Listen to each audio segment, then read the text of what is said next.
Somewhere in the United States right now, someone is doing everything right. They opened a Roth IRA. They are contributing to it every month. They feel good about it, the way you feel good when you finally do the responsible thing you kept putting off. They check the balance occasionally. It is growing. Slowly, but growing. And they close the app with the quiet satisfaction of someone who believes they have this particular part of their financial life handled. They are wrong. And by the time they find out, the cost of that mistake will be somewhere between $150,000 and $200,000. Not because they did anything dramatically wrong. Because they did one small thing in a particular order. A sequence error. A timing mistake so subtle that most financial content never mentions it because it does not make for a dramatic enough headline. It is not a scam. It is not a market crash. It is not bad luck. It is a default setting that nobody changed. My name is Milton. And I want to tell you the story of the most expensive small mistake in American retirement planning. To understand what this mistake actually is, you have to go back to 1997. The year a United States Senator from Delaware named William Roth successfully attached his name to a piece of legislation that would quietly become one of the most powerful financial tools ever made available to ordinary Americans. The Roth IRA was not designed for the wealthy. In fact, the legislation specifically excluded high earners from contributing to it at all. It was designed for working Americans, people earning modest to moderate incomes who needed a way to build retirement savings without the tax burden that traditional accounts imposed at the moment of withdrawal. The concept was elegant and almost deceptively simple. You contribute money you have already paid tax on. The money grows inside the account completely tax-free. And when you retire and begin withdrawing, every dollar you take out, including every dollar of growth accumulated over decades, comes to you without a single cent owed to the federal government. Think about what that means for a moment. Not the theory of it. The actual arithmetic. If you invest $10,000 in a traditional account, and it grows to $80,000 over 30 years, you owe income tax on that $80,000 at the point of withdrawal, potentially giving up $15,000 to $25,000 depending on your tax bracket at retirement. In a Roth IRA, that same $10,000 growing to $80,000 exits your account at retirement as $80,000. Every dollar. Every cent of growth. Completely yours. The government's claim on it ended the day you made the contribution and paid the initial tax. Everything after that belongs only to you. Senator William Roth died in 2003. But the account bearing his name has become, in the years since, something that financial advisors consistently describe as the closest thing to a perfect investment vehicle that exists for middle-income Americans. Not because of market returns. Not because of contribution limits. But because of what it does to the relationship between your future self and the IRS. The Roth IRA is a gift from your present self to your future self. A gift the government cannot open. So where does the $200,000 mistake come in? It does not come in at the account opening. Most people who open a Roth IRA do so at a reputable institution, Fidelity, Vanguard, Schwab, their bank's brokerage arm. The account is opened correctly. The contribution is made. The money arrives in the account. And this is where the story quietly diverges between the people who will look back on this decision as one of the best financial moves of their life, and the people who will one day sit across from a financial advisor and discover that their Roth IRA has been, for years, doing almost nothing. The divergence happens at a single question that the account opening process almost never asks clearly enough. What do you want to do with this money? Because here is what most people do not know when they open a Roth IRA. Opening the account and investing the money are not the same action. They are two separate steps. And between those two steps lives one of the most quietly devastating defaults in all of American personal finance. When you open a Roth IRA and transfer money into it, that money does not automatically invest itself. In most cases, at most major institutions, it sits in cash. In something called a money market settlement fund or a cash position within the account. It is inside the Roth IRA. It is technically in the account. But it is not invested. It is not in index funds. It is not in the market. It is earning a fraction of a percent annually in a cash position while the market continues its historical upward trajectory without it. The account is open. The money is there. The growth is not happening. And most people have absolutely no idea. Because the account looks active. The balance is there when they log in. The contributions are being made. Everything appears to be functioning. Nobody sends you an email that says, "Your money has been sitting in cash for 3 years." Nobody calls. Nobody flags it. The account simply holds your money in the safest, lowest returning position available and waits for an instruction that the account holder does not know they need to give. This is the mistake. And now let us talk about what it costs. Let us say you are 28 years old. You open a Roth IRA. You fund it with the maximum annual contribution. In 2024 that figure is $7,000 for individuals under 50. You feel good about this. You do it again the following year. And the year after that. For 3 years you contribute faithfully, responsibly on schedule. $21,000 total has entered your Roth IRA over those 3 years. But the money has been sitting in cash, earning approximately 0.01 to 0.5% annually in a settlement fund. While the S&P 500, the broad U.S. market index that the majority of retirement-focused investors track, has delivered its historical average of approximately 10% annually before inflation, or 7% adjusted, over the past century. At the end of those 3 years your $21,000 has grown to perhaps $21,100. Maybe $21,300 if the settlement fund had a marginally better rate. Had that same $21,000 been properly invested in a broad market index fund within the Roth IRA from the moment each contribution was made, growing at the historical 7% inflation-adjusted rate, the balance at year 3 would be closer to $23,800. A gap of roughly $2,500 at 3 years. That gap does not sound catastrophic at year 3. But compound interest does not care about year 3. It cares about year 30. That same $21,000 invested properly at 28, growing at 7% for 37 years until age 65, becomes approximately $238,000. The same $21,000 left in cash for 3 years before being invested, losing those first critical 3 years of compound growth, arrives at 65 as approximately $194,000. The difference is $44,000 from 3 years of the uninvested default. Now apply that same calculation to the entire contribution history of someone who contributed to a Roth IRA for years without knowing the money was sitting uninvested. 5 years of uninvested cash. 7 years. In cases documented by financial advisors across the country, 10 years or more. The compound cost of those missing years does not add up. It multiplies. And it multiplies inside an account that was specifically designed to make compounding work harder than anywhere else in the American tax code. The people who lose $200,000 to this mistake are not the people who contributed for 3 years and caught it. They are the people who opened the account in their mid-20s, funded it correctly, checked the balance periodically and saw money there, assumed everything was working, and found out at 45 or 50 that the entire account history had been sitting in a low-yield cash position.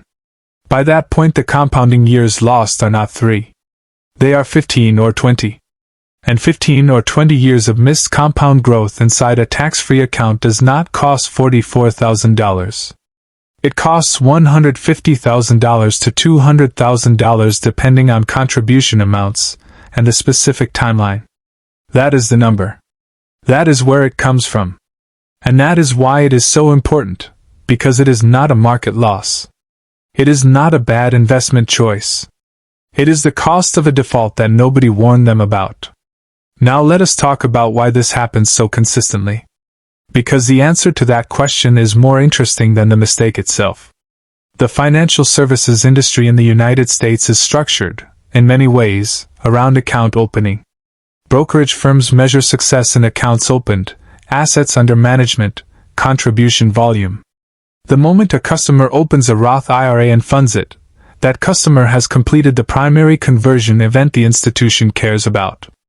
What happens to the money inside the account after that, whether it is properly invested or sitting in cash, is, from the institution's reporting perspective, a secondary concern. The account opening flow at most major brokerages does ask investment questions. There is usually a risk tolerance questionnaire. There is often a suggested portfolio or a target date fund recommendation. But these are presented as optional, as additional steps, as things you can come back to. And because most people opening a Roth IRA for the first time are not financially sophisticated, they are doing so precisely because they are trying to become more financially responsible, not because they already understand the mechanics of brokerage account management. They complete what feels like the primary task, which is opening the account and putting money in it, and move on with their day feeling accomplished. The optional additional step that is actually the entire point of the account goes uncompleted. Not out of laziness. Out of not knowing that it was required at all. There is a second layer to this that deserves attention. Some investors do complete the investment step. They select a fund. They allocate their contribution. And then they make a different version of the same mistake. They invest in something that is not aligned with their timeline. A 26-year-old with 39 years until retirement who puts their Roth IRA contributions into a money market fund, a short-term bond fund, or a conservative balanced portfolio because those options felt safer or less intimidating than a stock index fund is making a version of the same error. They are inside the Roth IRA. Their money is technically invested. But they have chosen an investment vehicle designed for capital preservation rather than long-term growth, and they have placed it inside a tax shelter that was specifically built to amplify long-term growth. They have put a bicycle engine inside a Ferrari. The Roth IRA is only as powerful as the investment inside it. The tax-free growth that makes the Roth IRA extraordinary is not inherent to the account. It is inherent to the combination of the account and the right investment held inside it over sufficient time. Take either variable away and the advantage diminishes significantly. So what does the right investment look like inside a Roth IRA for a long-term investor?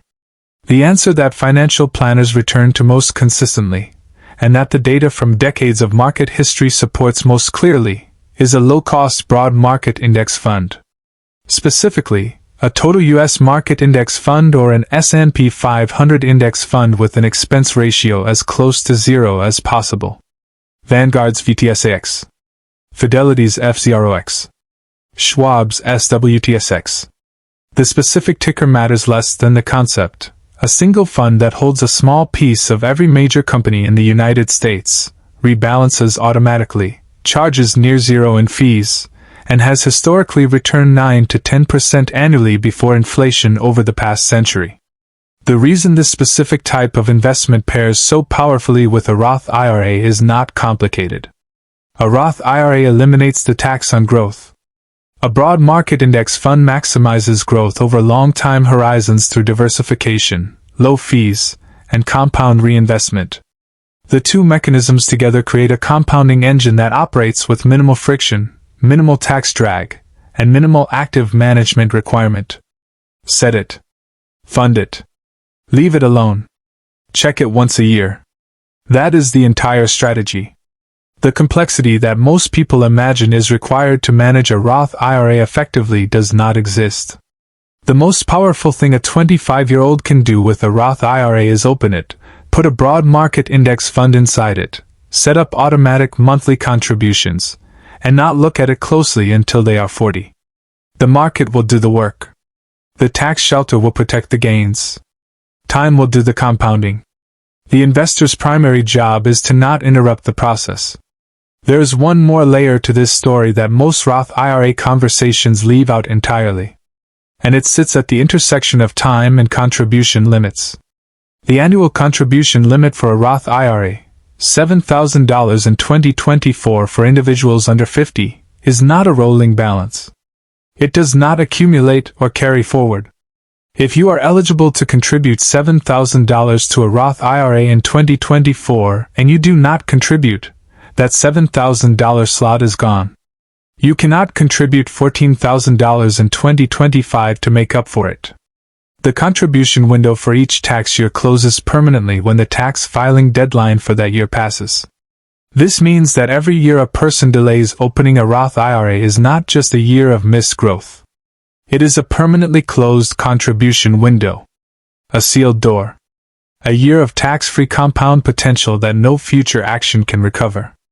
A 22-year-old who opens a Roth IRA today and funds it to the maximum limit every year until age 65 will make 43 years of contributions.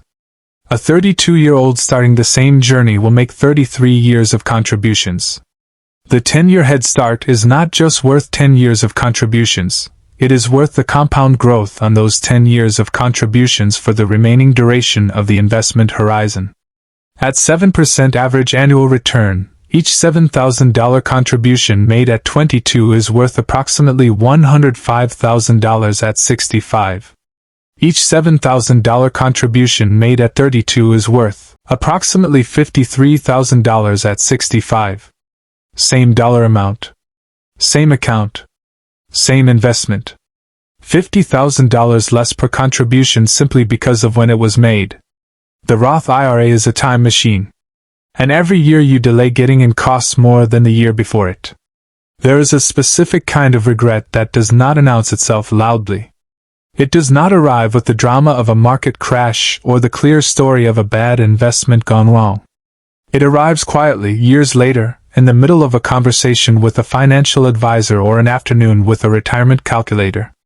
It arrives as a number on a screen that is smaller than it should have been, and the slow understanding of exactly why. The $200,000 mistake is not dramatic.